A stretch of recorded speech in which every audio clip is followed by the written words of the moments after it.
Hello, en train de se connecter. Écoutez, je suis ravie de vous retrouver ce midi. On va parler gestion de l'équilibre hormonal, donc évidemment notre thème phare. Quelqu'un que j'aime beaucoup et qui développe des programmes de gestion autour de l'équilibre hormonal, donc des choses qu'on est aussi en train de tester de notre côté parce qu'on a de plus en plus de questions.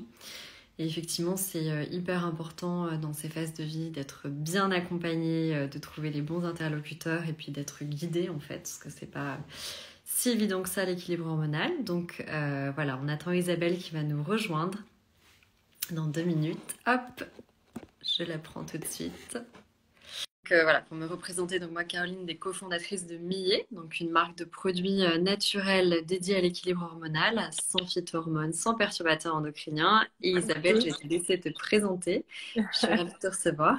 Ouais, je te Et tu vas remercie. nous présenter Souveraine, ton compte, et puis effectivement, voilà, tout ce que tu prépares. Et surtout, ce qui serait intéressant, c'est de comprendre un petit peu la genèse, en fait. Comment tu es venue à t'intéresser à l'équilibre hormonal, ce que tu as pu avoir comme expérience auprès de tes consultantes, et puis comment tu en es venue à te dire il est temps qu'on fasse des programmes dédiés autour de cet équilibre hormonal, parce que c'est vraiment un sujet où les femmes sont perdues et passent beaucoup de temps à identifier ce qu'elles ont, en fait. Donc c'est ça Ouais, qui est intéressant aujourd'hui.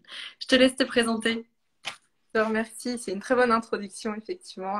Ça pourrait bien résumer l'histoire. C'est comment est-ce qu'on est perdu, en fait, hein, face à l'alimentation qu'on peut avoir, en fait, dans tous les sens. Et surtout que ça commence très, très jeune. À partir du moment, généralement, où on a nos premières règles.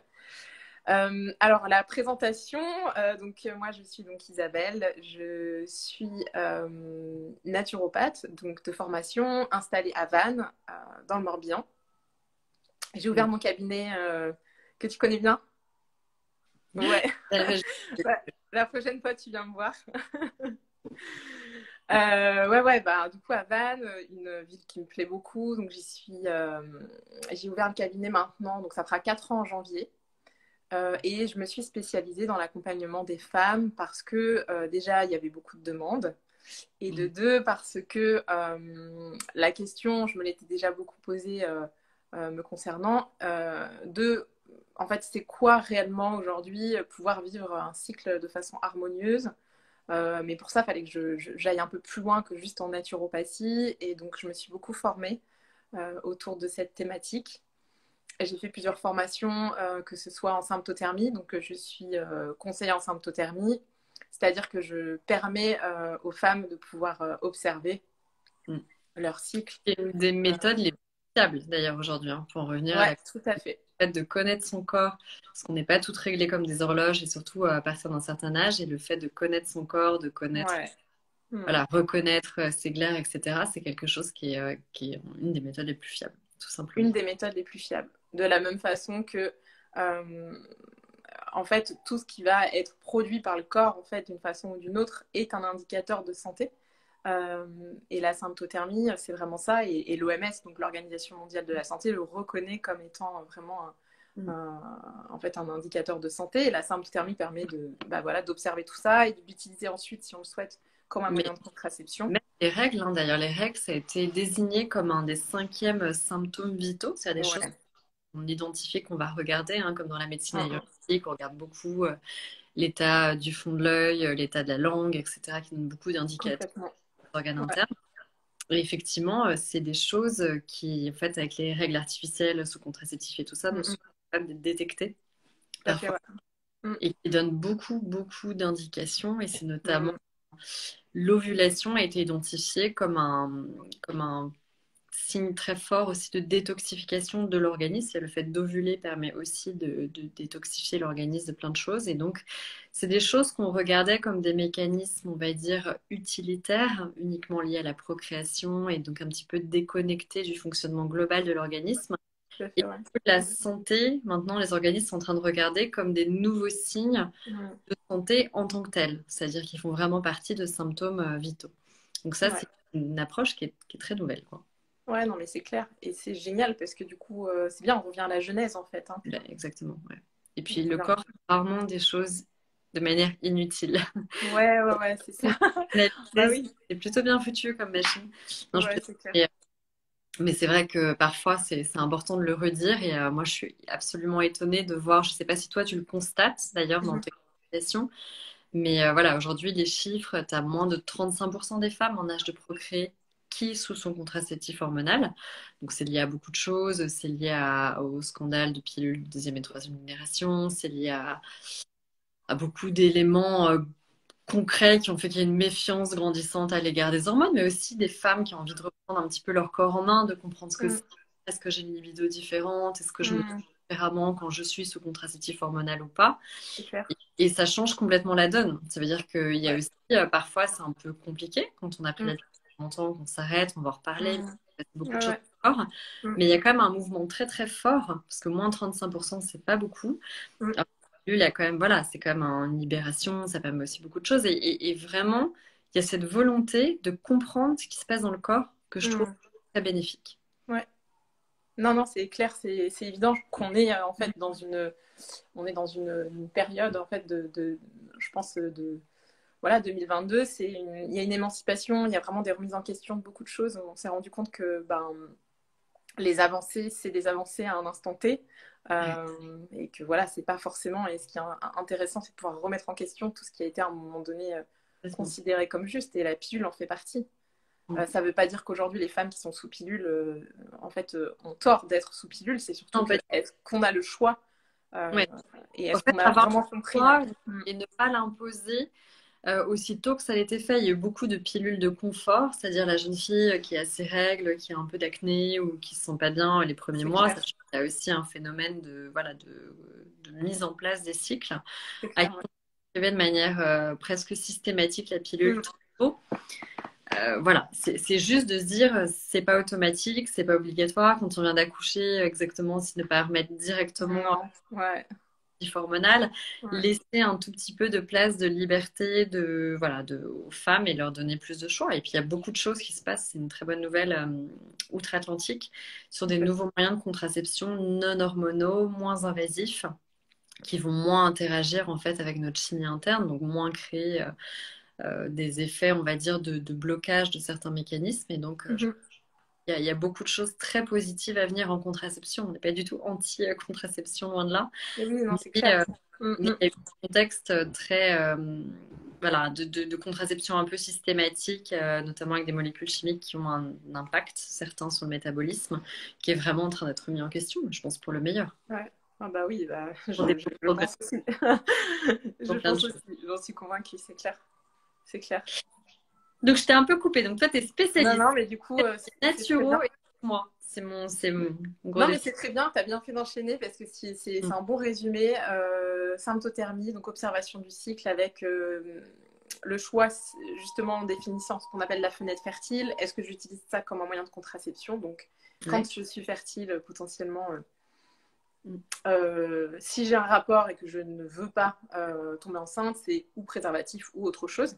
Mais du coup, c'est une façon en fait de comprendre sa fertilité. Et de la Mhm. même façon que si j'ai un projet bébé, eh ben, je peux complètement aussi l'utiliser pour ce projet. Donc ça, c'était une des dernières formations que j'ai fait. Mhm. Je me suis formée aussi en fertilité. J'ai fait un DU en fertilité, restauration de la fertilité à Lyon, qui était un gros morceau parce que ça permet d'avoir une vision déjà de la médecine allopathique, donc qui est la médecine actuelle avec des intervenants comme des gynécologues et des médecins qui viennent nous amener des connaissances que moi j'ai pas eues du coup dans ma formation parce que on n'allait pas jusque là. Mais c'était super intéressant. Et comment est-ce qu'aujourd'hui on peut aider à avoir une fertilité qui est quand même en train de se casser la figure, que ce soit pour les hommes, pour les femmes. Ouais, Comment est-ce les qu'on peut derniers, restaurer? Ouais, voilà, c'est ça. les derniers chiffres sont un peu troublants.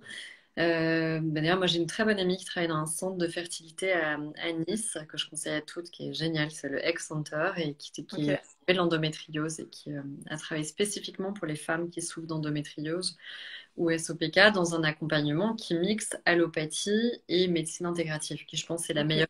Il n'y a pas du tout d'opposition entre médecine allopathique Bah, et génial. Mm. intégrative, c'est Ah ouais, alternatif. c'est génial. Oui, on va aborder le SOPK, quelqu'un qui en parlait, on va aborder un Ouais. peu l'équilibre hormonaux en général. Et effectivement, bah, SOPK endométriose, on sait que ça concerne beaucoup de femmes, hein, plus de 10% des femmes chacune. Ouais. Première cause d'infertilité en ce qui concerne le SOPK. Et elle me disait, mais finalement, on a beaucoup investigué ces femmes, mais on s'est rendu compte qu'il y avait plus de la moitié des cas qui venaient du mari depuis voilà, récemment. Ouais. Une baisse assez drastique de la qualité, de la enfin, concentration, de la mobilité des Ouais. spermatozoïdes. Les normes ont été divisées de plus que par deux Ouais, euh, c'est... passe d'une génération. Donc là, on parle, et Ouais. c'est ça qui est un petit peu angoissant. On va Mm. trouver des solutions, à pas parler, dramatiser, par exemple, d'espèces et tout, mais il y a des phénomènes en cours qui s'accélèrent et qui font que les normes de fertilité aujourd'hui ne sont plus du tout les mêmes qu'avant. On identifie de mieux en mieux, on diagnostique de mieux en mieux des choses chez les femmes, mais il y a aussi un mécanisme en cours chez l'homme Mhm. qui est bon. Il ne faut pas se le... Ouais, c'est clair. Il faut toujours investiguer des deux côtés. Ouais, c'est évident. Enfin, c'est évident, ça semble évident, mais parce Mm, que c'est à deux que ça se fait. Mais effectivement, mm, la bonne nouvelle, c'est que le mécanisme est un petit peu différent chez un homme, c'est-à-dire qu'on peut très rapidement aussi améliorer ça. Donc ça, mm. c'est une On bonne peut nouvelle. s'expliquer de toute façon, ouais. Ouais, c'est clair. Ouais. Mm, Chez la femme aussi, c'est juste que c'est un peu, voilà, c'est un peu différent. mm, Mais ouais, ça a divisé par deux, quoi. C'est clair. mm, mm. Donc voilà, c'est pour ça qu'il y a des formations comme celle-là, ce DU, et on était nombreuses, j'ai envie de dire, parce qu'il y avait peu d'hommes, mais en tout cas, c'était super intéressant. Et puis après, aussi en micronutrition, je suis allée un peu plus loin. Je me suis formée au yoga pour avoir vraiment une spécialité au niveau de l'hormonal, donc yoga pour la fertilité. C'est des petits groupes que je suis en ligne, et c'est super intéressant aussi parce qu'on adapte vraiment les postures en fonction de la période dans laquelle on est.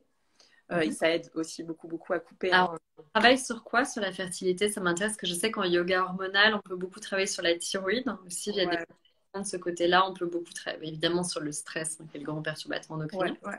Sur la fertilité, on travaille plutôt sur quelle zone en yoga? Alors, en fait, pour vraiment bien comprendre le mécanisme, par exemple, quand on pratique le yoga hormonal, donc Dina Rodriguez a mis au point, enfin, en tout cas, elle a cette méthode. Euh, En fait, on n'a rien inventé, quoi. Le yoga, à la base, il y a tout déjà dedans. C'est juste qu'on a Ouais, fait des choix en fonction, de posture. euh, voilà, et d'un point de vue pratique, c'est-à-dire vraiment au niveau des pranayamas, mais aussi au niveau des asanas, donc des postures. Et Mhm. on a amené l'essentiel, en tout cas ce qu'on a perçu comme intéressant pour pouvoir permettre au système endocrinien de fonctionner correctement. Mhm. Concernant le yoga hormonal, on est vraiment parti vraiment beaucoup des oestrogènes, parce que c'est ce qui se passe en périménopause. On commence par avoir une chute de la progestérone, puis en préménopause, on arrive vraiment et en ménopause à ne plus avoir suffisamment d'oestrogène. En tout cas, le corps, il en produit différemment. Il y a d'autres choses comme les surrénales et la masse adipeuse qui prend le relais, mais en attendant, on peut être quand même dans des chamboulements assez importants. Donc tout ce qui est plutôt hypo-œstrogénie, on va aller sur du yoga qui sera plutôt un yoga hormonal où Mhm. on travaille, comme tu sais, en fait c'est beaucoup sur des respirations assez dynamiques, des postures du coup qui vont solliciter les glandes, la thyroïde, les surrénales, les ovaires, etc. Alors qu'en yoga pour la fertilité, nous ce qu'on cherche à faire, c'est on cherche à optimiser du coup l'ovulation. Donc Mhm. on ne va pas pratiquer par exemple dans une phase où je suis censée avoir beaucoup d'œstrogène, en tout cas une majorité d'œstrogène pour arriver jusqu'à l'ovulation. Et Mhm. derrière, où je vais passer sur une phase où j'aurai en majorité de la progestérone avec toujours un peu d'œstrogène, eh Mhm. bien, je vais adapter en fait les postures et je vais aussi adapter le rythme parce que vous avez bien vu qu'après l'ovulation, on n'est pas dans la même dynamique et ce qui est normal justement, c'est parce qu'au niveau hormonal, on n'a plus du tout les mêmes taux. Mhm. Donc, c'est pour ça que c'est coupé en deux. On est dans une phase dynamique en préovulatoire et en Mhm. post-ovulatoire, on va être dans quelque chose de plus cool, mais c'est justement pour pouvoir maintenir aussi ce taux de progestérone qui bien souvent se casse la figure parce qu'en fait, quand on est trop stressé, c'est le cortisol qui passe en premier. Donc en fait, on essaye d'inverser un peu la chose en se mettant dans un état donc sur le système nerveux parasympathique pour vraiment Mhm. souffler et être dans quelque chose de l'ordre, non plus de la survie, mais voilà, de la détente et puis de la vie tout court, quoi. Mais ce qui est Voilà. top, c'est que ça permet d'avoir un panorama très extensif. Ça veut dire de savoir vraiment où les femmes en sont avec la symptothermie dans leur cycle, parce que c'est quand même Ouais, une table. La micronutrition pour coupler et la vision vraiment dynamique globale du corps, quoi. ouais, tout à fait. Euh, Tout à fait. Et ce qui sont Ouais, vraiment axes, c'est-à-dire, enfin, nous, tu vas en travailler aussi sur des programmes bah oui, oui. l'accompagnement, mais c'est hyper indispensable. Il y a jamais de pilule miracle. Je devrais faire ça, mais ça n'existe Non. pas. Un mix hygiène de vie, si on fait n'importe quoi et Ouais, qu'on prend alimentaire et qu'on ne travaille pas du tout, voilà, un minimum d'exercice physique ou de gestion du stress, dans tous les cas, ça n'ira pas. Donc, ouais, c'est compliqué, ouais. Je suis alors, d'accord. quels sont les cas que tu vois le plus? J'ai vu quelqu'un qui me disait, voilà, est-ce que vous allez parler de SOPK endométriose et Ouais. comment tu as construit ton programme, parce que tu es en train de construire Mhm. un programme voilà, autour de l'équilibre hormonal, pour que les femmes arrivent à mieux adresser ce qui se passe dans leur corps. Alors, en fait, ce programme, il est parti, donc on parlait tout à l'heure d'expérience, et c'est à peu près ça pour vraiment introduire un peu l'idée, c'est que, en fait, quand j'ai créé ce programme, en fait, à la base, je ne voulais pas créer un programme en particulier. Mais c'est juste que moi, j'ai commencé, comme on le disait, à mes 15 ans, à prendre une pilule contraceptive Ouais. parce que j'avais des problèmes de peau. Donc, Mhm. ce qui voulait bien dire que j'avais déjà un symptôme, en fait, hein, d'un déséquilibre hormonal, ou pas forcément d'un déséquilibre hormonal, mais en tout cas d'un équilibre hormonal qui se mettait en Mhm. place. Tout à fait. Parce que 15 ans, je veux dire, on a besoin quand même d'avoir du temps. On dit qu'il faut, je ne sais plus exactement, je me demande si c'est pas, euh, je sais plus exactement le nombre de cycles. Bon, je ne vais pas m'avancer, mais il faut un nombre de cycles pour pouvoir avoir Des cycles, un. tu veux dire, qui soient plus installés, plus rodés. Exactement, ouais, Oui, moi j'entends souvent qu'il faut 18 mois de cycle au moins. au moins. Bon, bah, Ouais. tu vois, 18 mois, on n'y était pas du tout. Donc, Mm. toujours est-il qu'il y a eu cette histoire de pilule que j'ai pris ensuite pendant 10 ans pratiquement. Et du coup, ben, j'ai été complètement lissée en fait, hein, au fur et à mesure avec cette prise de pilule. Cette prise de pilule m'a fait prendre du poids. Mm. Au même moment, Ensuite, pardon, j'ai tu pas as compris. pu la couper ton acné tout de suite. Alors en fait, j'ai pris la pilule parce que j'avais un traitement donc, contre l'acné qui était le Roaccutane. Ouais, d'accord. Ouais. Et donc quand on prend le Roaccutane, on n'a vraiment pas le choix si on prend une pilule. Ouais, Mm. c'est ça. Sinon, on a un risque voilà, que le fœtus soit mal formé. Donc, en fait, c'était comme ça.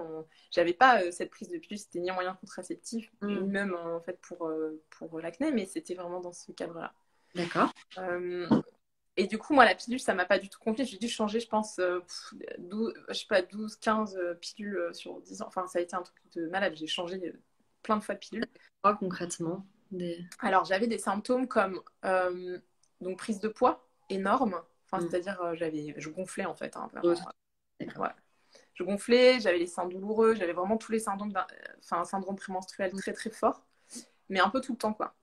Mm. Et j'allais pas bien. Alors, ça c'est la grande question et Moi, ouais, moralement j'allais pas bien. J'allais vraiment pas bien et c'est un peu aussi sur quoi je m'appuie dans ce programme, parce qu'on parle beaucoup beaucoup beaucoup de l'équilibre émotionnel qui est indissociable de notre équilibre hormonal et équilibre nerveux. Et parce qu'en fait, moi, j'ai commencé à avoir des troubles alimentaires au même moment, plus ou moins, mm. de cette prise de pilule, avec tous les événements de la vie qui m'ont fait aussi que voilà, toute ma construction jusqu'à l'adolescence a donné ce que j'étais. Et en fait, ça m'a mis dans un espèce de truc complètement bordélique, parce qu'en fait, je passais de cette pilule que j'ai pris donc, à cause de Roaccutane à donc, des troubles alimentaires, mes troubles alimentaires qui en fait, avec la pilule, je savais même plus quel cycle j'avais. Donc, le jour où j'ai arrêté ma pilule, j'ai eu 2 ans d'aménorrhée. On m'a justement diagnostiqué ovaire polykystique, on va en reparler, Mm. en me disant que ça allait être très compliqué pour moi d'avoir des enfants, que en gros c'était foutu quoi, presque. Mm. Et au même moment, en fait, je commençais en fait mon école de naturopathie, donc j'ai compris beaucoup beaucoup de choses. Je suis allée chercher aussi des réponses et que j'ai eu et ça s'est en fait plus ou moins enfin c'est rentré dans l'ordre quoi. T'avais mis combien Mais de temps à arrêter la pilule? Tu sais que tu l'avais prise jeune. ouais, Ah, je l'ai prise jeune, je l'ai prise je pense jusqu'à mes 27 à peu près, donc 10 ans. 10 ans, ouais. d'accord. Ouais. Et donc après 2 ans d'aménorrhée, le classique effet rebond, Ouais, tout à surtout fait, un SOPK ou une endométriose masquée, qui sont les effets rebonds exactement, tout à fait, compliqués. ouais. Et par contre, tu as été identifiée tout de suite du SOPK. Au moins, c'est une bonne chose. Alors ouais, en fait quand je suis allée voir l'endocrinologue, Ouais. elle m'a concrètement donc fait des tests, hein, Mhm. et je me souviens que le seul critère qu'on avait, c'était que j'avais donc des ovaires remplis de follicules en fait qui n'étaient pas arrivés à maturation. Et donc elle m'a dit, bon, ben voilà, là, il y a plein de follicules, donc ça s'appelle donc le syndrome des ovaires polykystiques. Alors, moi, j'avais jamais entendu parler de ça de ma vie, hein. On parle de ça, c'était en 2014. Donc, Ah ouais.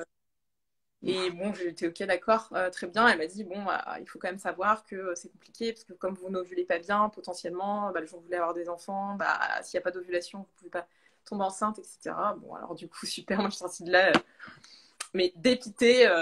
Enfin, ça m'arrête toujours, j'étais à Vincennes, j'ai appelé ma mère et je lui ai dit, Pas d'accord là-dessus. Les femmes y arrivent hein, avec des encapsullements, je tiens à le dire, parce que oui, c'est encore une pathologie encore moins bien identifiée, je pense, que l'endométriose aujourd'hui, alors que ça concerne potentiellement autant, voire plus de femmes, hein, le tous, ouais. SOPK. Ouais. Et effectivement, il y a des moyens, ça complexifie, c'est Mm. sûr, mais enfin, voilà, moi, je connais beaucoup de femmes SOPK qui sont tombées enceintes Bien euh, sûr, hein. peut-être un peu plus difficilement que la moyenne, mais qui ont réussi. Enfin, Tout à je ne fait, crois pas qu'on me donne ce genre de discours qui peuvent être absolument traumatisants. c'est Ah, clair. Ouais, 1 sur 7, c'est clair, Aurélie nous dit ça, 1 sur 7, c'est énorme, hmm.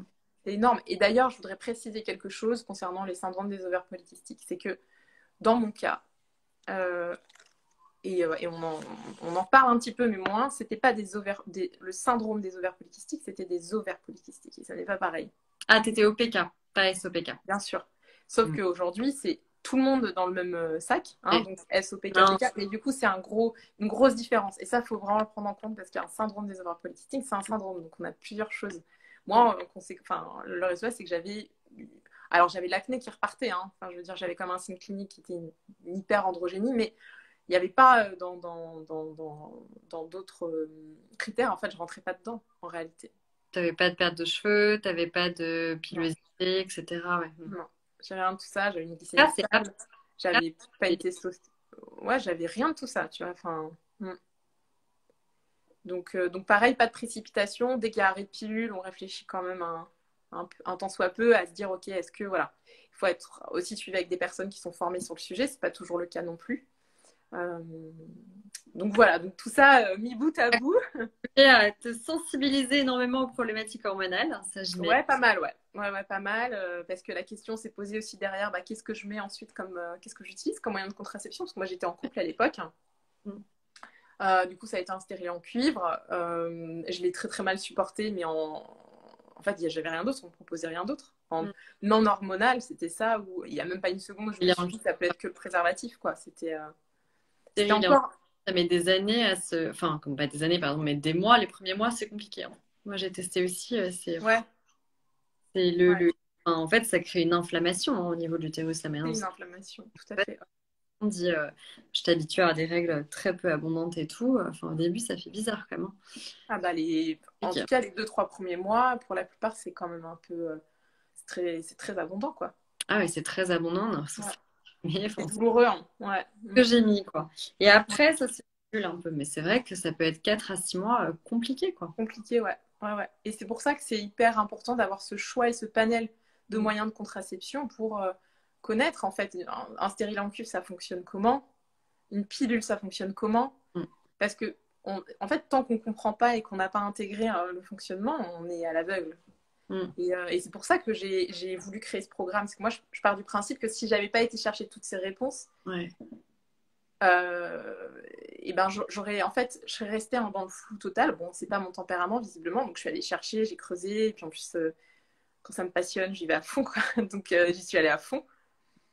Et en fait, de fil en aiguille, j'ai tissé ce truc d'équilibre hormonal avec cet équilibre émotionnel, avec du coup ce corps qui, bah, sous pilule, moi, a doublé de volume.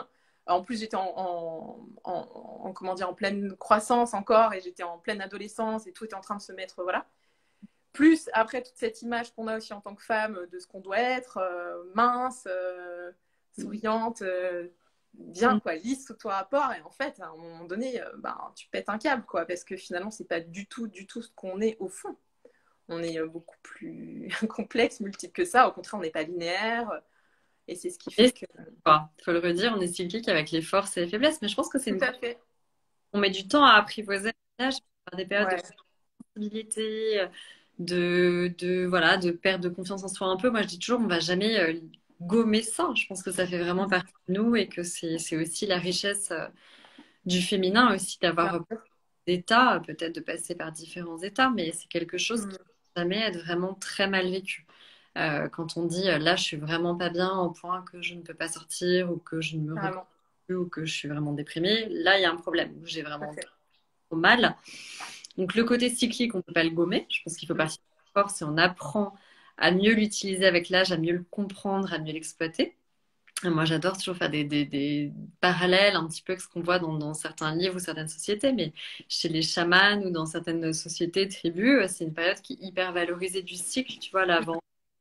C'est clair. Oui, oui, tout à fait. Parce que justement, ça exacerbe des sensibilités, des choses. On peut, voilà, et ce qu'il faut, c'est apprendre à les reconnaître, apprendre à les gérer, pas être dans le déni de ça. Mais Ouais, effectivement, c'est quelque chose sur lequel on communiquait très peu, et surtout ce ouais. côté d'humeur, en fait, comme je Mm, disais, mm. extrêmement tabou. Et je pense que dès qu'on se reconnaît dedans, qu'on arrive à voir, ça peut vraiment beaucoup simplifier les choses, que la connaissance, c'est vraiment la première étape pour passer au-delà. Et c'est très compliqué de se dire qu'un mécanisme interne, des hormones, peuvent agir sur le mental. C'est Euh, clair. la douleur, des choses comme ça, des choses qui étaient plus reconnues, et encore, avec toute la difficulté qu'on a à évaluer les seuils de douleur, hein, d'ailleurs, qui sont très différents d'une femme à l'autre. Mais vraiment, cette partie mentale extrêmement importante à surveiller, de savoir si on revient, se faire nos petits tableaux de bord, comment on est, notre libido, Mm, vie, comme tu dis, d'adapter, mm. extrêmement important. Et il y a trop de femmes qui négligent ça, vraiment. Ouais. Ouais, ouais, tout à fait. Non, mais c'est clair, c'est la connaissance de soi, quoi. C'est comme rouler avec une voiture. Bon, on n'est pas obligé de tout comprendre dans la voiture, évidemment, mais si tu as un voyant qui s'allume, bah, tu sais, tu t'arrêtes pas. Enfin, tu vois, c'est un peu compliqué. Et là, c'est un peu pareil.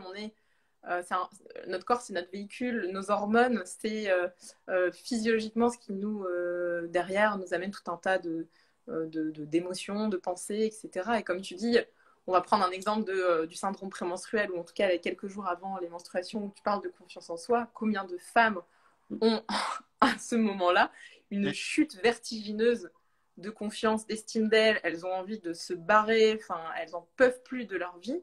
Et quand les règles arrivent, ben, c'est presque une nouvelle personne, une nouvelle vie, un Ah, nouveau c'était que ça. regard.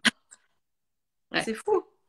Et du coup, effectivement, déjà de base, on n'a pas été amené non plus depuis plusieurs générations à réfléchir d'une façon où j'ai confiance dans ce que je ressens. Mhm. J'ai donc confiance en qui je suis. J'estime suffisamment ce que je pense et ce que je ressens pour pouvoir le partager au monde et en avoir la certitude parce que c'est qui je suis. Alors du coup, tu remets tout ça en question et puis tu te dis, bon, bah finalement, je me sens comme ça, mais en fait, c'est moi le problème. Alors Ouais, que il, c'est il c'est pas existe, ça. il existe des troubles dysphoriques prémenstruels qui peuvent aller loin. Moi, j'étais Ouais. absolument hallucinée de voir là récemment dans une étude que tu Ouais. vois, il y a aussi des révélateurs de, comment dire, de psychose et de choses comme ça sous-jacentes. Oui, oui, oui. Mais si tu veux, tu as quand même plus de risques de mourir en ayant eu un enfant, tu vois, de suicide ou de choses comme ça, que de mourir en couche de cause médicale aujourd'hui. Donc le fameuse dépression du postpartum, alors on est beaucoup plus protégé en France que dans d'autres pays là-dessus, mais peut prendre des proportions tout à fait dramatiques, quoi. Donc Mm. je ne sais pas que c'était possible. Ils chiffraient la mortalité par suicide dans les 1 an après l'accouchement. J'ai été complètement hallucinée par les chiffres, quoi. On se rend compte. Ouais.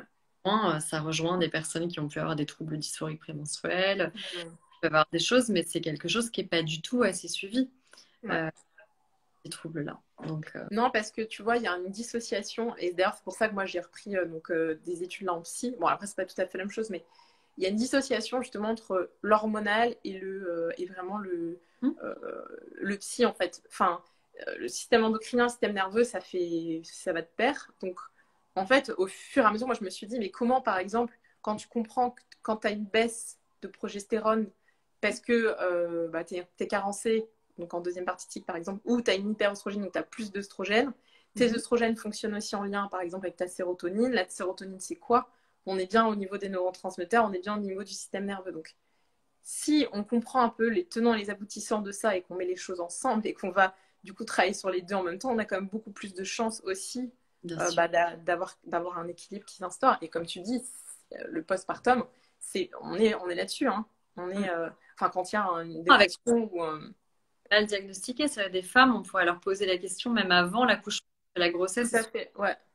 très blindée en hormones, donc il y a un truc de sevrage. Enfin, moi, Ouais, je sais ouais. Mm. que ça peut être des périodes aussi très, très euphoriques et avec une baisse finalement très brutale ensuite.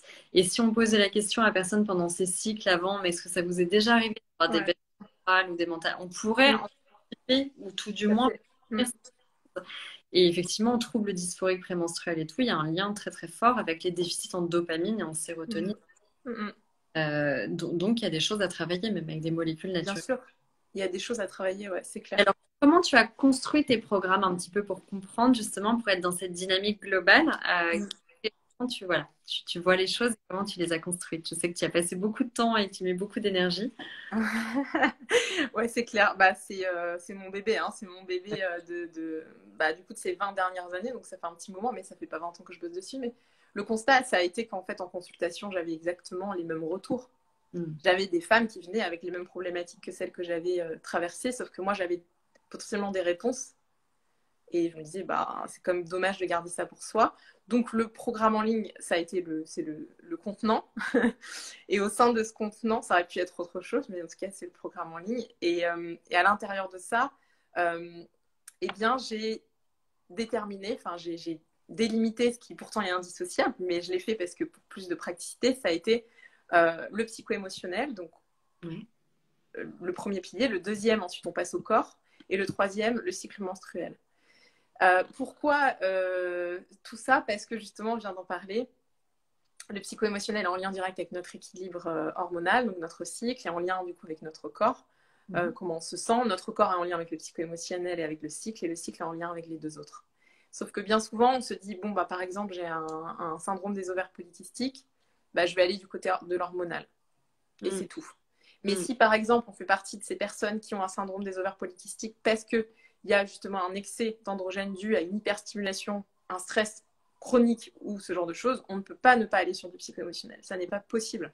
Et de la même façon que si, par exemple, je viens voir quelqu'un qui, on va dire, a une problématique je sais pas, d'insuline parce que une grande sensibilité voilà, à l'insuline, ben, est-ce qu'on revoit que l'alimentation ou est-ce qu'on mange parce on a des états émotionnels qui sont des états qu'on a besoin de combler, etc. Et en fait, je trouvais ça...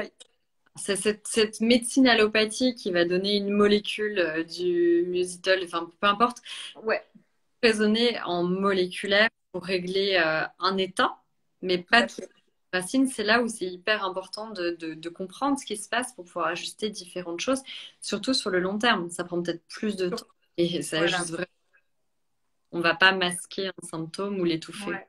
Ouais, mais je te remercie de poser cette notion de temps Mm. parce qu'on en a besoin, mais vraiment beaucoup plus que... Et moi, la première, hein, je considère que je manque de temps, alors que le temps est une ressource inestimable, mais en fonction des lunettes qu'on met, ben voilà. Euh, et en fait, bah, ce programme, par exemple, sur 3 mois, en 3 mois, on ressort pas avec...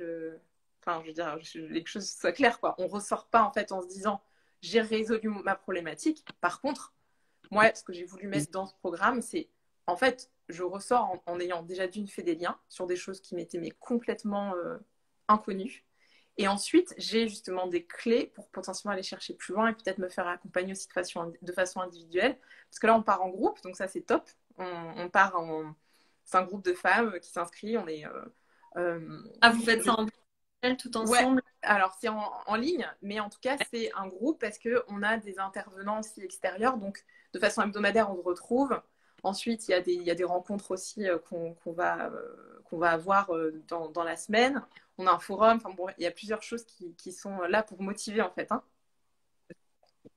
Ouais, parce que sinon, enfin, sans le groupe, on achète encore un. Alors, je dis pas que tous les programmes, hein, c'est pas vraiment ce que je dis, mais moi, je me l'ai fait pour moi. Je me suis acheté des programmes que j'ai jamais suivis. Parce que en fait, je me disais, bah, je le ferai demain ou le week-end prochain. En fait, la vie faisait qu'il y avait trop de choses. Et là, le fait qu'on se dise, on est en groupe, même si c'est des replays, hein, il y a des replays évidemment si on n'est pas dispo. Mais tiens, là, cette semaine, j'ai Nicolas, par exemple, gynécologue, qui va venir nous parler Mm. du syndrome des ovaires polykystiques, ou j'ai une psychologue qui va venir nous parler de l'estime de soi, ou j'ai une sexologue qui va venir nous parler de la sexualité, etc. Enfin, ça motive aussi Mm. différemment parce on va tous toutes se reconnaître à un moment donné dans un des piliers plus qu'un autre et c'est normal en fait. Hein. Mais c'est ensuite en allant dans un pilier qu'on va se rendre compte que ah bah oui en fait j'ai pas fait le lien avec ça mais potentiellement Mm. je peux aussi avoir des outils en étant peut-être finalement plus dans le psycho-émotionnel parce que je m'étais pas rendu compte à quel point j'étais quelqu'un qui était complètement qui se sous-estimait ou en fait je suis hyper angoissée mais j'ai jamais mis le mot là-dessus mais en fait c'est ce que je vis c'est de l'angoisse etc etc. Mm. Euh, donc voilà, donc la notion de groupe pour moi elle est super importante. Et c'est d'ailleurs pour ça que ça s'appelle souveraine avec un S et que j'avais bien insisté quand j'ai déposé tout. On m'a dit alors on met un E, ah non, on met un S. C'est souveraine avec un S. Bien, Souveraine, c'est vraiment reprendre, voilà, reprendre le contrôle sur son corps. Enfin, tu Ouais, l'expliques. Ah merde, tu fais très, très pédagogique. Et donc, ça dure. Donc, tu as 3 mois d'accompagnement, c'est ça, tout ce que je comprends. oui. Créer ces 3 facettes, donc le psycho-émotionnel, l'hormonal, et tu vas te donner des clés, des outils pour qu'après les femmes puissent être plus autonomes. Ça va sur un accompagnement. Comment ça se gère en général?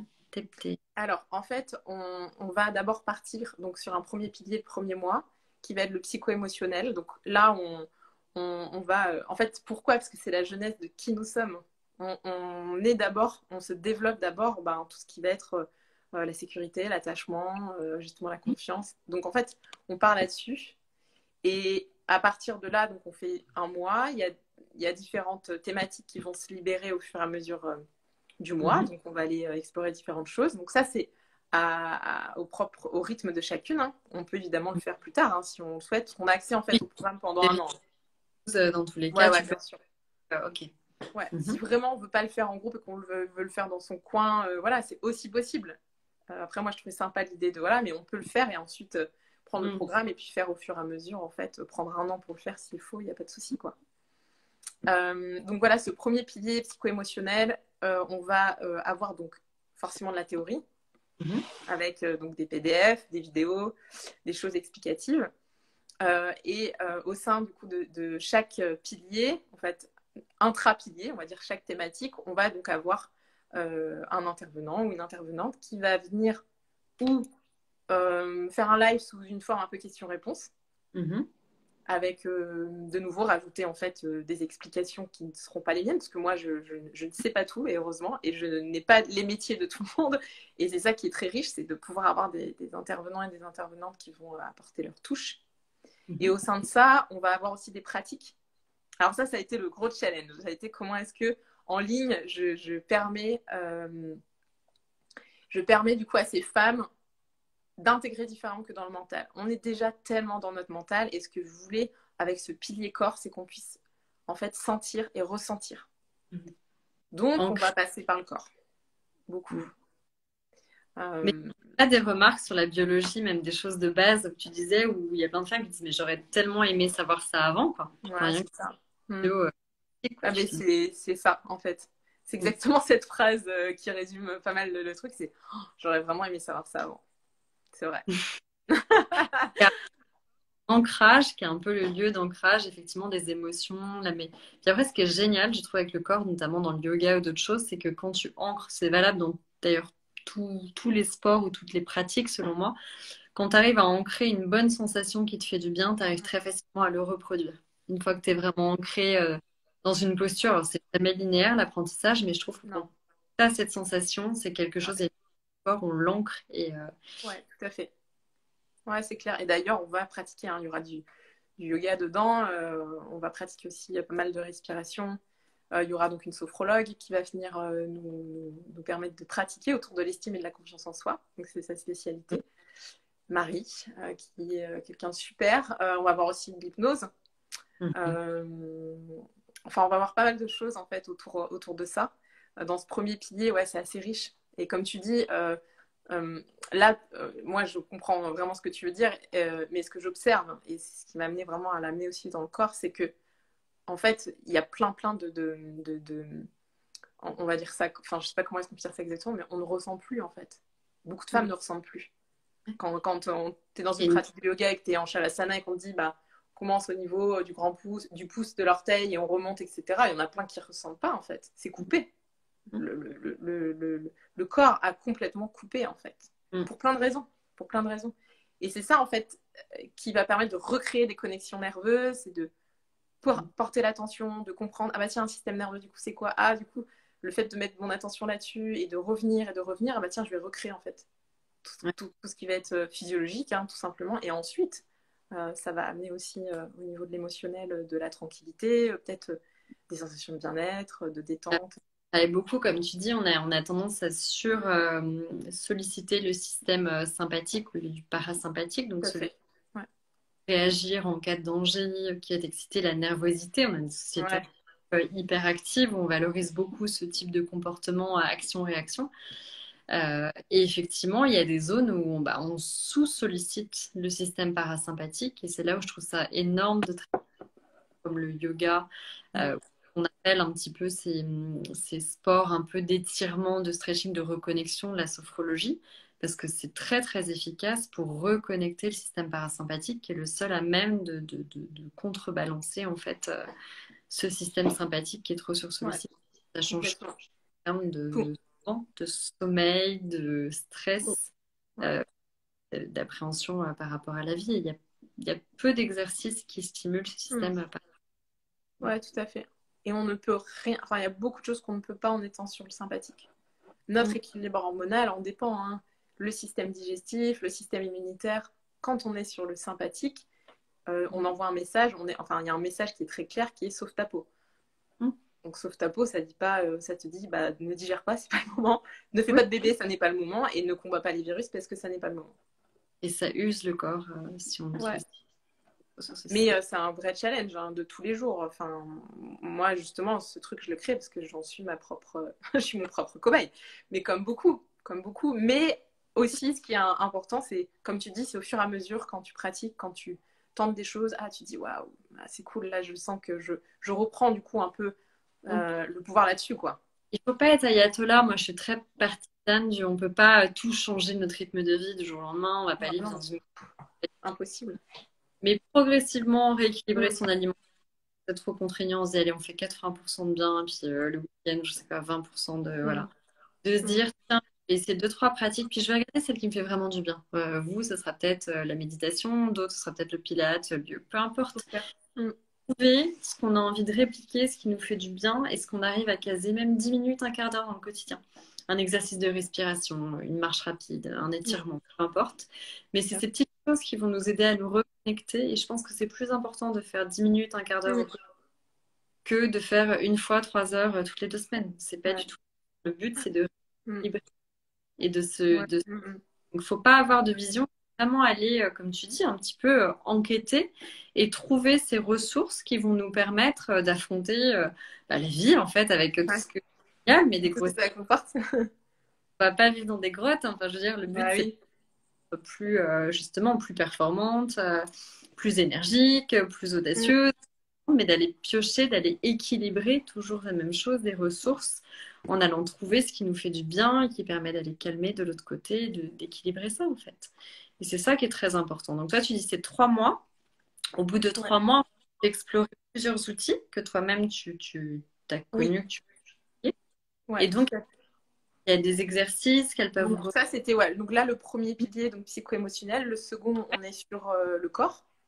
Le corps, on va l'expérimenter. On ne va pas attendre d'être dans le corps pour faire des exercices, pour avoir de la pratique, hein, pas du tout.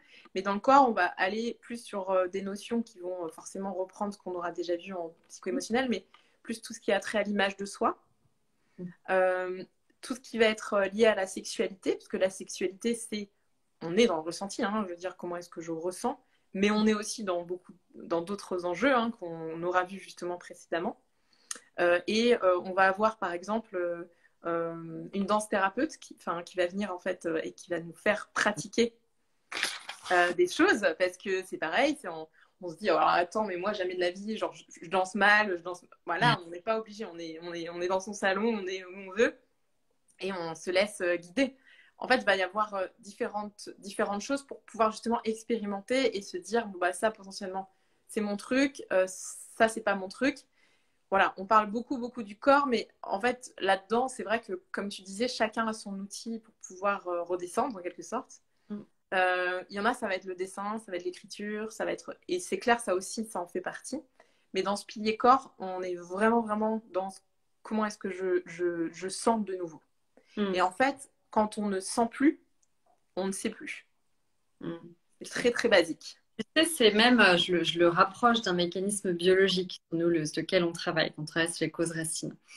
On parlait de la sécheresse intime, mais on a beaucoup Ouais, travaillé que tu as un espèce de cercle vicieux. Si jamais tu as plus de sécheresse intime, syndrome génito-urinaire, bah, les premières cellules qui vont trinquer, c'est les cellules sensorielles, hein, les cellules qui sont en surface de la peau. Et donc finalement, plus ces cellules vont s'éteindre, parce que tu as moins de lubrification, donc finalement, bah, tu vas éteindre ce qui fait voilà, trop de sensations, etc. Et ben moins la lubrification naturelle va se reproduire. Et donc, comme les mêmes zones du corps, ça veut dire qu'il y en a moins quand on parle des peaux un peu, tu sais, craquelées, etc., un peu sèches, forcément, ça éteint les sensations. Et c'est le même super. système. Vous massez, réhydrater la zone, réactiver les cellules nerveuses et le corps va créer les moyens de mieux lubrifier cette zone naturellement. Ouais. Ce même cercle qui est magique, parce que ça reprend, on retouche à des mécanismes biologiques en fait qui sont Tout à très fait. étonnants. Tout à fait. Non, mais c'est passionnant. Tu vois, c'est l'exemple du... Enfin, l'exemple que tu viens de donner, c'est celui, en fait, du fonctionnement du corps. En fait, le corps fonctionne comme ça, en fait. Il a besoin, effectivement, d'avoir... Et en pause ce qui ne sert pas ou ce qui sert moins, mais donc Ouais, tout à fait. Ouais. Non, non, mais c'est vraiment ce principe-là. C'est ce principe-là de pouvoir justement reconnecter tout ça et faire en sorte que bah, ça fonctionne de la façon la plus harmonieuse possible. ouais. Euh, et ce deuxième pilier, donc, qui est le corps, nous amène au dernier qui est l'équilibre hormonal. Donc tout ce qui est lié au cycle menstruel. Mhm. Donc au sein du cycle menstruel, donc ça va être on a un peu resserré les taux. Moi je vois ça comme un entonnoir en quelque sorte. Et quand on a resserré les taux et qu'on arrive du coup à cette thématique du cycle menstruel, au sein même en fait de ce pilier, on va évoquer bah, l'observation du cycle, Mhm. extrêmement important, parce que au sein de cette observation du cycle, bah, on aura déjà commencé à ressentir un peu les choses différemment. Et par exemple, quand on pratique la symptothermie, alors on ne va pas apprendre la méthode symptothermique en tant que telle, parce que ça, c'est un accompagnement que je considère au moins de 3 à 6 mois, voire même plus pour certaines, mais c'est 6 mois dans une vie où on apprend vraiment la méthode et on ne fait que ça, et puis ensuite on est tranquille. Mais on va quand même apprendre à observer son cycle. Donc on va parler de glaire cervicale, on va parler de ressenti, on va parler du coup de température, on va parler de plein de choses. Mhm. Et en fait, comme on aura appris un petit peu à sentir et à ressentir parfois les choses, ben, on pourra aller un petit peu plus loin aussi dans cette observation du cycle. Derrière, On ouais. prend aussi bien, excuse-moi de t'interrompre là-dessus, à des femmes qui sont réglées normalement cycliques qu'à des femmes en périménopause avec des cycles plus irréguliers ou tu es quand même plutôt sur Ouais. la manière très régulière? Parce que c'est vrai que c'est pas toujours les mêmes observations en période. Non, non, en fait, on va vraiment voir comment est-ce qu'on observe le cycle. Et au sein de ça, justement, la suite, c'est les déséquilibres.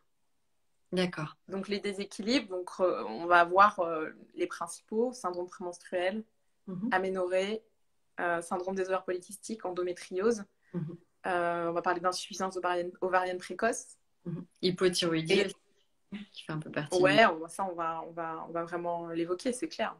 Ah non. Immense. Enfin, on va voir différentes choses comme ça. Et en fait, au sein de ça, quand quand on observe son cycle, on peut comprendre déjà avec justement les fluctuations de la glaire, des ressentis, des températures, où est-ce qu'on en est. On donne l'exemple de l'hypothyroïdie.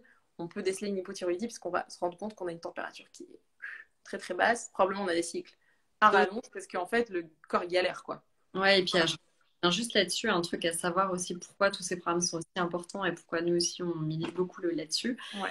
Il y a beaucoup de dosages aujourd'hui, on peut être dans les normes. Il y a aussi une question de Mm. sensibilité hormonale et de symptomatique. Et l'endocrinologie, qui est la science des hormones, c'est plus une science des symptômes et des antécédents qu'une science vraiment des dosages, parce que c'est extrêmement compliqué de doser les hormones. Il y a de Mm. grosses fluctuations même au sein d'une même journée.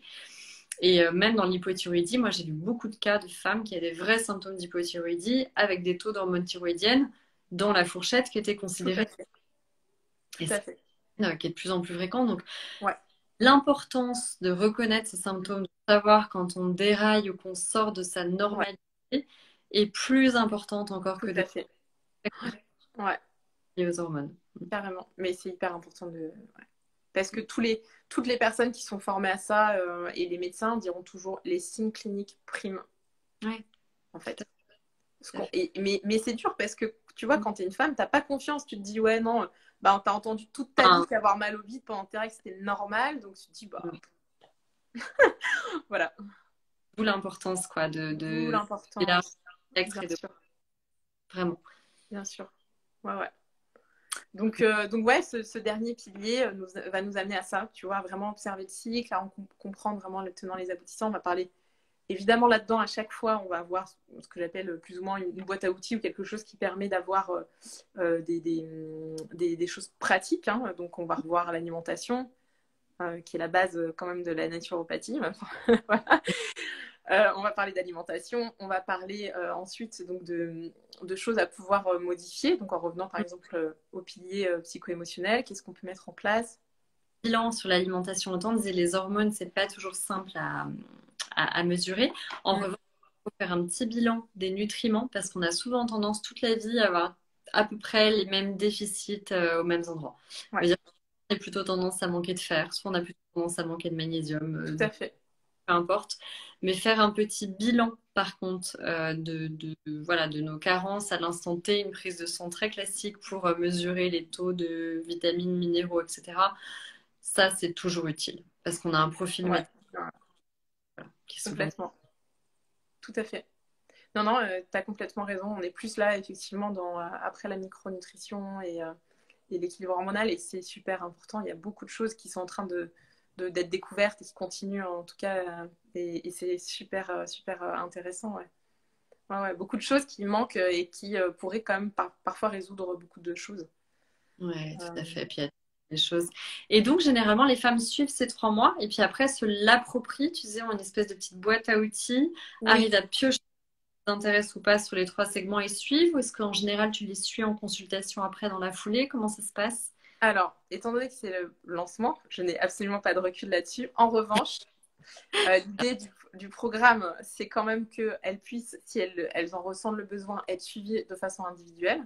Mhm. Euh, alors moi, je vais pouvoir le faire à un certain point, mais comme je vais être beaucoup prise aussi par ça, j'ai des personnes référentes qui sont topissimes et qui vont pouvoir avoir, justement, suivre hein, d'une façon ou d'une autre hein, les intervenantes qui vont venir, par exemple, j'en sais rien, faire de la sophro si on veut.